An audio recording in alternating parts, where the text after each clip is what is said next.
Hello friends, मैं हूं विक्की रोनवाल। स्वागत है आपका हमारे यूट्यूब चैनल पर। कंसाइनमेंट चैप्टर हम चला रहे थे क्लास 12th का, और कंसाइनमेंट चैप्टर के अंदर हमने 3 क्वेश्चंस भी कर लिए, और हमने जो भी कैलकुलेशंस थी इनकी, जैसे अब नॉर्मल लॉस किस तरीके से कैलकुलेट करते हैं, नॉर्मल लॉस का क्या ट्रीटमेंट किया जाता है, अब नॉर्मल लॉस का क्या ट्रीटमेंट होता है, अनसोल्ड स्टॉक कैसे कैलकुलेट करते हैं, वो सारी चीजें अपन ने यहाँ पर कवर कर ली। ठीक है, अब अपन डायरेक्टली इनके क्वेश्चन पे आते हैं। आपके 80% चैप्टर यहाँ तक कंप्लीट हो चुका। अगर आपने अच्छे से प्रोविजन पढ़े हैं तो आप सारे क्वेश्चन फ्यूचर वाले कर सकते हो। ठीक है, तो चलिए स्टार्ट करते हैं। आज अपन करेंगे क्वेश्चन नंबर 4।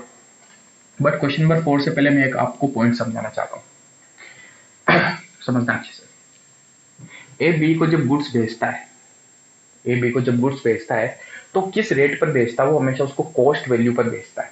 किस वैल्यू पर? कॉस्ट वैल्यू पर। और उसको ये कहता है कि तू इसमें अपना कुछ प्रॉफिट जोड़ के इसको मार्केट में सेल कर दे। ठीक है, और जो भी इनकम होती है वो इनकम तो मुझे सेंड कर देना, इसके बदले मैं तुझे क्या करूंगा? कमीशन दूंगा। ठीक है, तो पहली चीज तो ये, अगर इसको गुड्स भेजता है तो किस वैल्यू पर भेजता है? कॉस्ट वैल्यू पर। कॉस्ट का मतलब क्या होता है? जितने में ए ने खरीदा होता है। इसमें फर्दर ये क्या करता है? बी, फिर इसमें अपने इस कॉस्ट के अंदर प्लस ऐड करेगा प्रॉफिट, और इसको मार्केट में सेल कर देगा, और इसी वैल्यू को अपन बोलते हैं इनवॉइस वैल्यू या इनवॉइस प्राइस। ठीक है, तो जब भी हम कंसाइनमेंट अकाउंट बनाते हैं तो हम कंसाइनमेंट अकाउंट के अंदर यहाँ पर लिखते हैं, टू साइड में क्या लिखते हैं? To goods sent on consignment, to goods sent on consignment. ये हमेशा आप कॉस्ट के ऊपर ही कैलकुलेट करोगे। किसके ऊपर? कॉस्ट के ऊपर। इसका मतलब ये होता है कि अगर आपने गुड्स इनवॉइस प्राइस पर जोड़कर भी भेजा है बी को, यानी हमने, देखिए मेरे पास दो ऑप्शन है। मैंने कहा ए ने कोई प्रोडक्ट 100 रुपीज में खरीदा, तो ए क्या करेगा? बी को 100 रुपीज में ही सेंड करेगा। लेकिन कभी कभी क्या होता है, ए कहता है कि मैं इसमें अपना प्रॉफिट जोड़ लेता हूँ, ठीक है, और 120 रुपए में उसको सेंड करते हैं। किसको? बी को। तो अगर इस वैल्यू पर भेजते हैं तो इसको बोलते हैं अपन कॉस्ट, और इस वैल्यू पर भेजते हैं तो इसको बोलते हैं अपन इनवॉइस प्राइस। जब तक क्वेश्चन कुछ नहीं कहता है, हम हमेशा यहाँ पर जो वैल्यू लिखते हैं to good sent on consignment, ये हमेशा ध्यान रखना किस पर आनी चाहिए? कॉस्ट के ऊपर। किस पर? कॉस्ट पे। अगर क्वेश्चन खुद कह रहा है कि इनवॉइस प्राइस है, तो हम क्या करेंगे? उस इनवॉइस प्राइस में, यानी इसमें प्रॉफिट भी जुड़ा हुआ है, तो हम इसमें से प्रॉफिट को हटाएंगे, और यहाँ पर जब मैं लिखूंगा तो मैं क्या लिखूंगा? यहाँ पर मैं कॉस्ट लिखूंगा 100 रुपीज। ऐसा तब करना है जब क्वेश्चन आपको इनवॉइस प्राइस पर अकाउंटिंग करने के लिए ना कहे। अगर कभी क्वेश्चन इनवॉइस प्राइस पर अकाउंटिंग के लिए बोल देता है, जैसे एक दो क्वेश्चन हमारे ऐसे भी आएंगे, 90% केसेस में कंसाइनमेंट अकाउंट कॉस्ट पर ही बनता है, लेकिन 10% केस में इनवॉइस प्राइस पर भी बनाया जाता है। लेकिन उस केस में क्वेश्चन खुद कहता है कि इनवॉइस प्राइस के ऊपर आपको अकाउंटिंग करनी है। ठीक है, तो जब तक क्वेश्चन इनवॉइस प्राइस पर अकाउंटिंग करने का नहीं कहे, तब तक हम इसको कॉस्ट पर ही लिखेंगे, क्योंकि इससे हमारा क्वेश्चन बहुत ईजी हो जाता है। अगर आप इसको इनवॉइस प्राइस पर ले लेते हो तो इसमें थोड़ी सी डिफिकल्टीज आती है, जो अपन लास्ट में कवर करेंगे। इनवॉइस प्राइस पर भी कंसाइनमेंट किस तरीके से बनाया जाता है। ठीक है, तो इस चीज को आप दिमाग में रखें हमेशा। गुड सेंट ऑन कंसाइनमेंट किस वैल्यू पर आएगा? यहाँ पर हमेशा कॉस्ट के ऊपर, चाहे ए या कंसाइनर ने कंसाइनी को गुड्स इनवॉइस प्राइस पर ही क्यों ना बेचा। ठीक है, तो अगर इनवॉइस प्राइस पर अकाउंटिंग करनी हो तो क्वेश्चन खुद कहेगा, अदरवाइज अपने को नहीं करना। ऐसा आपको क्वेश्चन नंबर 5 में देखने को मिलेगा। पहले मैं आपको क्वेश्चन नंबर 4 करा देता हूँ। अगर आज हमारे पास इनफ टाइम रहा तो हम 5th क्वेश्चन भी करेंगे। पहले एक बार देख लेते हैं 4th क्वेश्चन। चलिए, तो रीड कीजिए क्वेश्चन नंबर 4। देखिए क्या लिखा हुआ है। The M Coal consigned to mister Rakesh sales limited 1000 quintals of coal at invoice price of ₹40 per quintal. देखिए यहाँ पर क्वेश्चन आया हुआ है, 40 रुपीज जो है ना, वो क्या है? वो कौन सी प्राइस है? वो कॉस्ट प्राइस ही होगी। यहाँ पर ये ध्यान देना, यहाँ पर इसने लिख तो दिया इनवॉइस प्राइस, ये थोड़ा इसने बाई मिस्टेक लिखा है। ठीक है, तो ये इसको आप काट के कर दीजिएगा, कॉस्ट है, कॉस्ट ही होगी। आगे लिखा हुआ है, अच्छा हिंदी में रीड कर देता हूँ। एमकोल कंपनी राकेश सेल्स लिमिटेड को 1000 क्विंटल कोयला 40 रुपए प्रति क्विंटल के हिसाब से चालानी पर भेजा। कंपनी ने कोयले की लदाई 0.5 रुपीज प्रति क्विंटल, और लदाई का मतलब क्या होता है? लोडिंग का खर्चा। ठीक है, the company paid 0.5 rupees per quintal for loading and 3.5 rupees per quintal for railway freight। तो अब देखिए कंपनी ने, यानी कंसाइनर ने खर्चा किया। कौन कौन सा खर्चा किया? उसने एक तो लोडिंग का खर्चा किया, माल को चढ़ाने और उतारने का खर्चा, और उसके बाद में उसने रेलवे का फ्रेट पे किया। ठीक है, फिर आगे लिखा हुआ account sales was received from Mr. Rakesh sales showing 800 quintals coal sold at ₹60 per quintal। फिर कह रहा राकेश सेल्स, यानी कंसाइनी से एक हमें क्या मिला? हमें एक अकाउंट सेल्स मिला। अकाउंट सेल्स का मतलब क्या होता है? जिसमें सारी डिटेल्स लिखी हुई होती है किस बारे में, कि कंसाइनी ने क्या क्या ट्रांजेक्शन कर रखे हैं, ठीक है। तो यहाँ पर लिखा हुआ कंसाइनी ने माल बेचा है 800 quintals coal at the rate of 60 rupees per quintal, 60 रुपए प्रति क्विंटल की रेट से उसने माल को क्या किया, भेजा। यानी देखिए कॉस्ट क्या है इसकी कॉस्ट है 40 रुपए, वो बेच कितने में रहा है, 60 रुपए में, 60 रुपए क्या हो गए इनवॉइस पर, ठीक है। तो जब तक क्वेश्चन कुछ नहीं कहेगा हम 40 रुपीज से ही अकाउंटिंग करते हैं, हमेशा इस चीज को ध्यान रखना।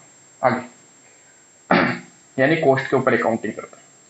फिर लिखा हुआ सेल्स एक्सपेंस 1600 रुपए हुए, इंश्योरेंस के एक्सपेंस 200 रुपए हुए, ब्रोकरेज उसने पे करी 2% and commission at the rate of 5%। The agent remitted the amount payable by the bank draft and reported a shortage of 220 quintals of coal on the whole consignment, ठीक है। इस चीज को underline करना, last में जो उसने लिखी है लाइन, इसका मतलब होता है कि 20 क्विंटल कोयला रास्ते में अपने आप क्या हो गया, शॉर्टेज हो गया। जहां पर वर्ड लिखा हुआ है ना शॉर्टेज, और इसको हिंदी में हम कहते हैं कोयला कम हो गया मतलब अपने आप कम हुआ है, ठीक है ना। तो यहाँ पर ये लिखा हुआ इंश्योरेंस कराया हुआ था, अगर इसका इंश्योरेंस होता तो ये अब नॉर्मल लॉस हो जाता, लेकिन जब कोयला अपने आप कम हो जाए या शॉर्टेज आ जाए तो ये हमेशा नॉर्मल लॉस माना जाएगा। इस चीज को आप ध्यान रखें, ठीक है। तो कौन सा लॉस है, नॉर्मल लॉस।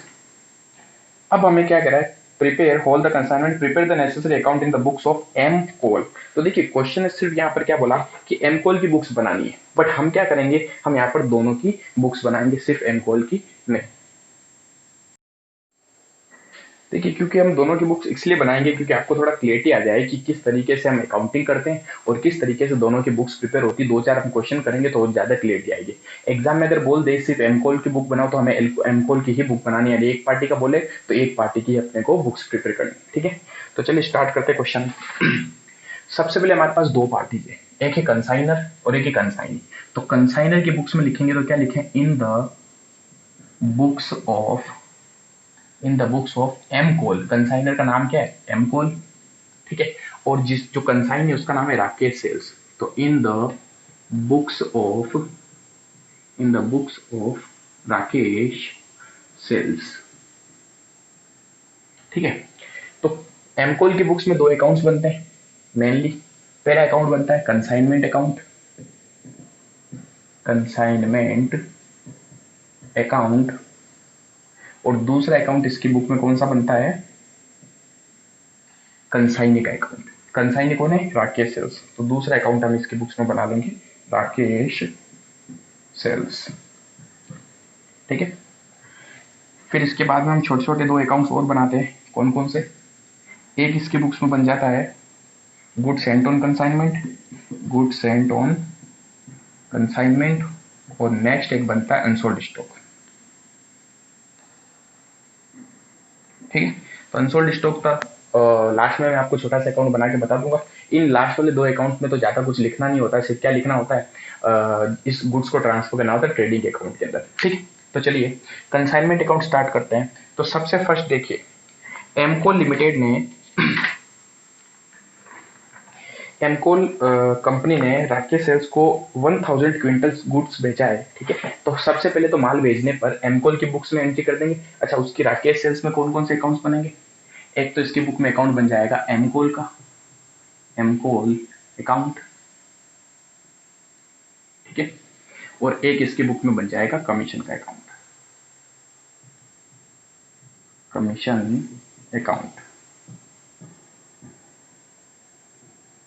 ठीक है।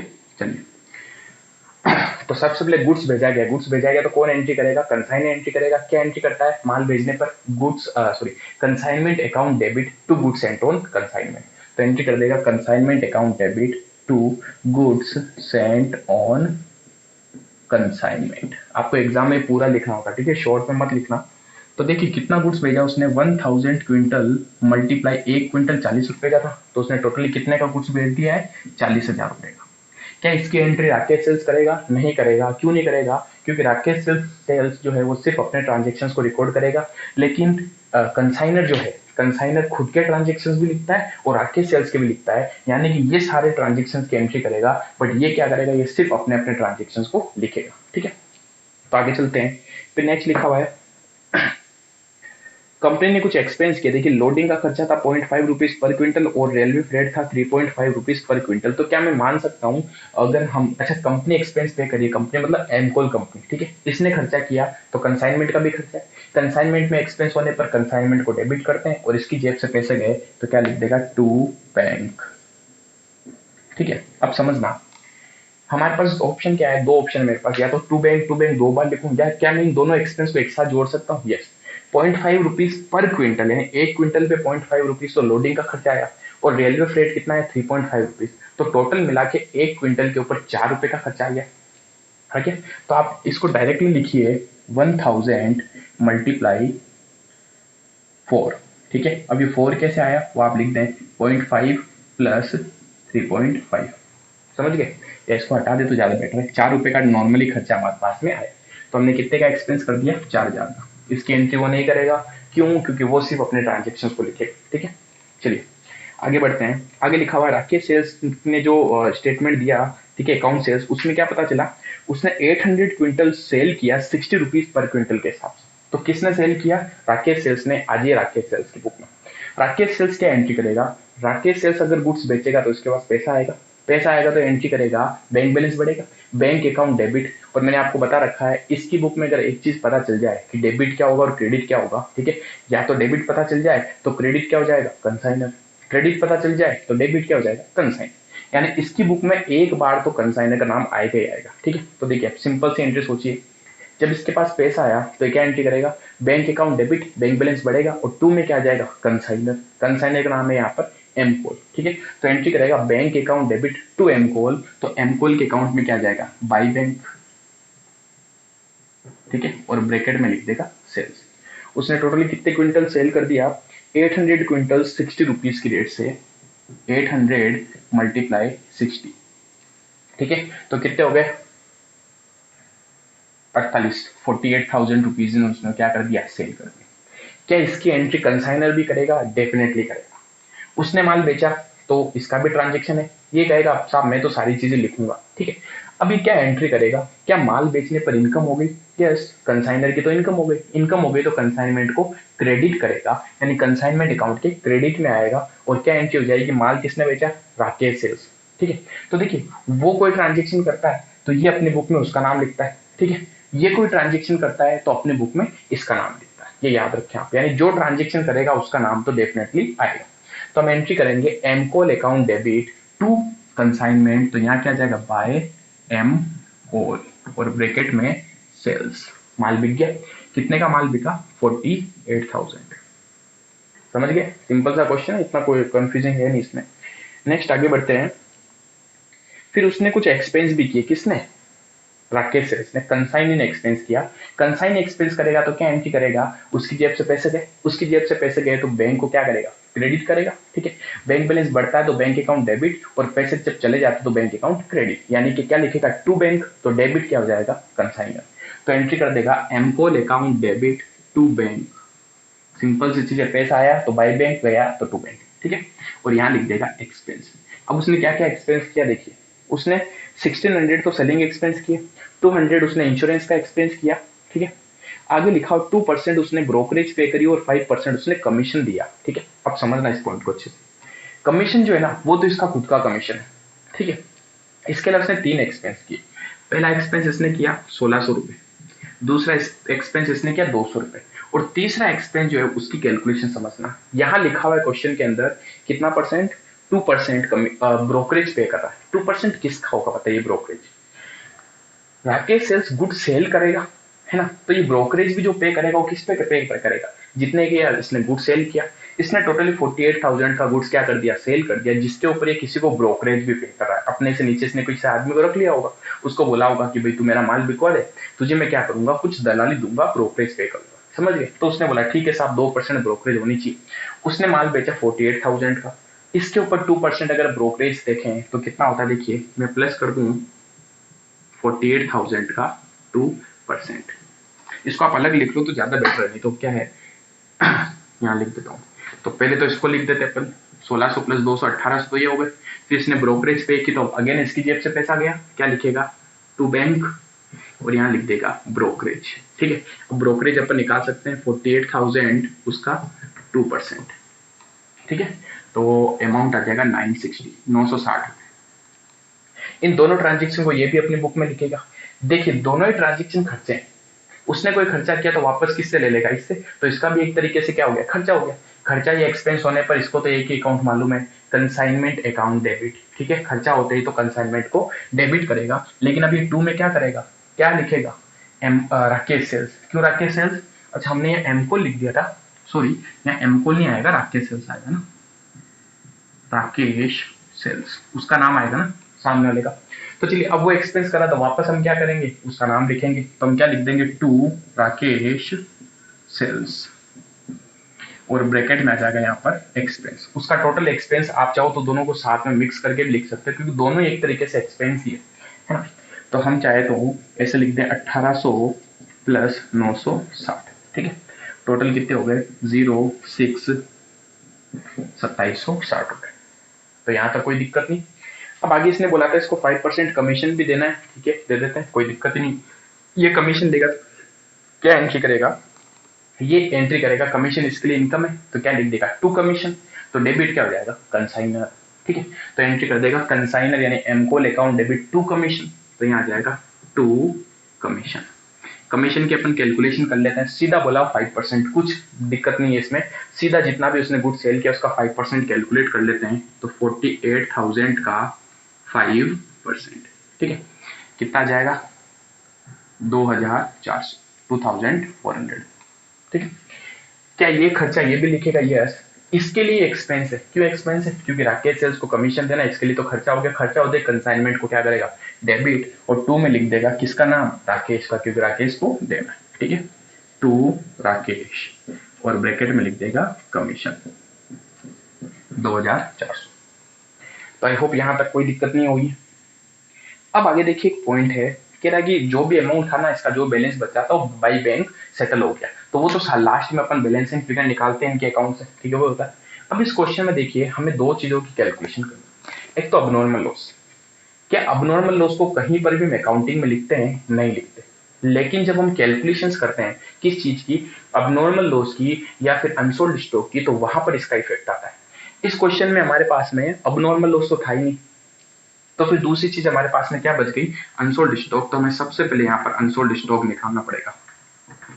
कई बच्चे कहेंगे सर ऐसा कैसे, अनसोल्ड स्टॉक तो बोला ही नहीं क्वेश्चन में। लेकिन ध्यान दीजिए, 1,000 क्विंटल भेजा, 1,000 में से 800 बिक गया तो 200 तो बाकी बचा।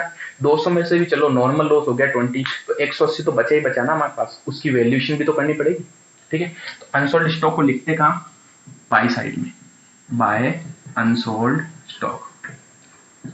यहाँ लिख देते working note number first working note से अपन इसको कैलकुलेट करते हैं। बताइए क्या फॉर्मूला था अनसोल्ड स्टॉक का, इसका फॉर्मूला था total cost upon total unit.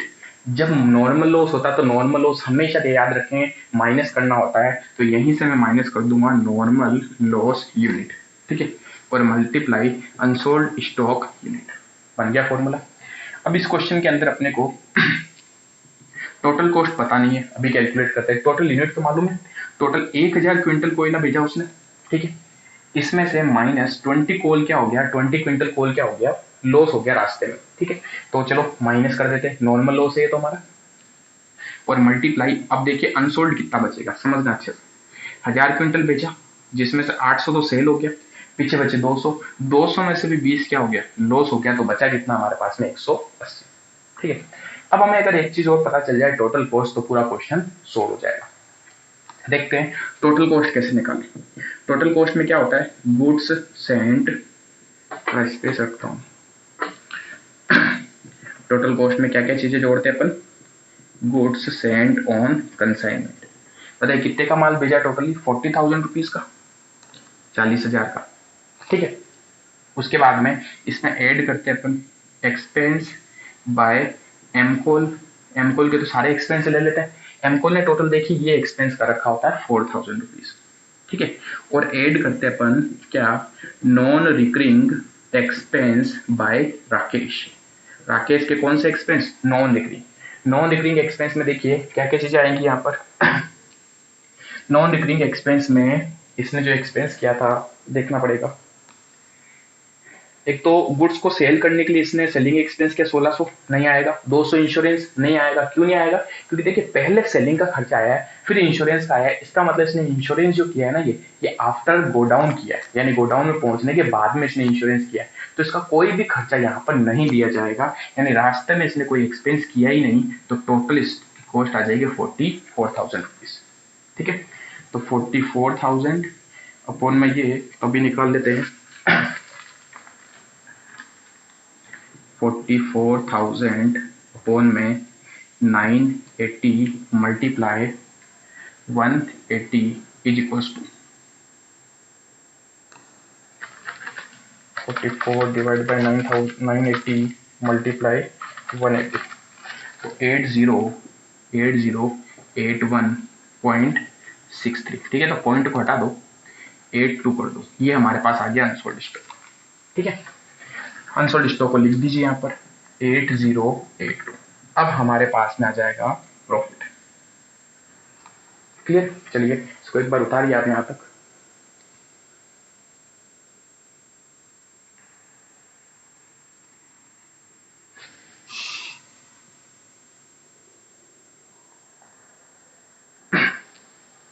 तो देखिए अब अनसोल्ड स्टॉक हमारे पास आ चुका है 80।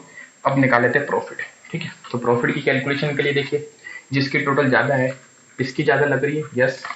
तो 48,000 प्लस 8082, इसकी टोटल है 56,082।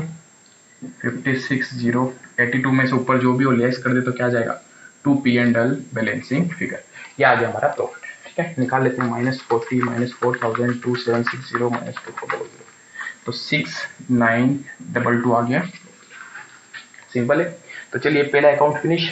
अब राकेश सेल्स, तो राकेश सेल तो डायरेक्टली बन जाएगा, हमें सिर्फ यहाँ से देखना है, देख के अमाउंट ट्रांसफर करना है। ठीक है, तो चलिए ये रहा 2 राकेश सेल्स, तो बाई में आ जाएगा, क्या लिखेंगे, बाय कंसाइनमेंट। लेजर पोस्टिंग करनी है 2 का बाई में, बाई का 2 में। ठीक है, नाम ढूंढना है। ये रहा राकेश सेल्स 2760। फिर ये रहा 2 राकेश सेल्स, तो बाई कंसाइनमेंट कितने का, 2400। ठीक है, फिर बाई राकेश सेल्स, तो यहाँ आ जाएगा 2 कंसाइनमेंट 48,000। ठीक है, अब क्वेश्चन ने लास्ट में लिखा था कि बैंक ड्राफ्ट से सारा मामला सेटलमेंट हो गया। सेटलमेंट मतलब जो भी पैसे मांगता था इसको मिल गए और उसने इसको भेज दिए। ठीक है, तो 48,000 का उसने टोटल गुड सेल किया था। सिंपल सी चीज है, उसने 48 का सेल किया, जिसमें से अपने एक्सपेंस काटेगा और बाकी पैसे इसको भेज देगा। तो इसको पैसा मिलेगा तो ये क्या लिख देगा, बाय बैंक बैलेंसिंग। ठीक, तो 48,000 में से -2760 -2400, तो 42,840। ठीक है, अब फाइनली अपने को क्या बनाना, goods and on consignment. Simple है, 2 है तो बाय में चला जाएगा, क्या लिख देंगे, बाय कंसाइनमेंट। अनसोल्ड स्टॉक का खाता आपको बनाना है। ठीक है, आपको होमवर्क दे रहा हूँ मैं, एक छोटा सा अकाउंट है, तो अनसोल्ड स्टॉक का है तो 2 कंसाइनमेंट आ जाएगा और बाय में ट्रेडिंग अकाउंट में उसको ट्रांसफर कर देना। ठीक है, चलिए 40,000 और ये 40 का 40 कहाँ ट्रांसफर हो जाएगा, to trading account balancing figure 40,000। ठीक है, इसकी बुक्स तो कंप्लीट। अब आ जाते हैं उसकी बुक में। उसकी बुक में इसकी टोटल 48,000 में से ऊपर जो भी लेस कर देंगे तो क्या होएगा, वो अमाउंट आएगा जो इसको भेजना है, किसको, हेमकोल को। और क्या हेमकोल को ये अमाउंट मिलना था, यस। तो ये का ये अमाउंट यहाँ पर आएगा और क्या लिख देगा, ये 2 बैंक बैलेंसिंग फिगर, क्योंकि भेजेगा तो इसके यहाँ से पैसा जाएगा 2 बैंक। कितने, 42,840। ठीक है, सेम अमाउंट आएगा, कैलकुलेट कर लेना आप। कमीशन का अकाउंट देख के बना सकते हैं। 2 कमीशन है तो बाई में चला जाएगा, क्या लिख देंगे, बाय एम कॉल अकाउंट, और अमाउंट आ जाएगा 2400।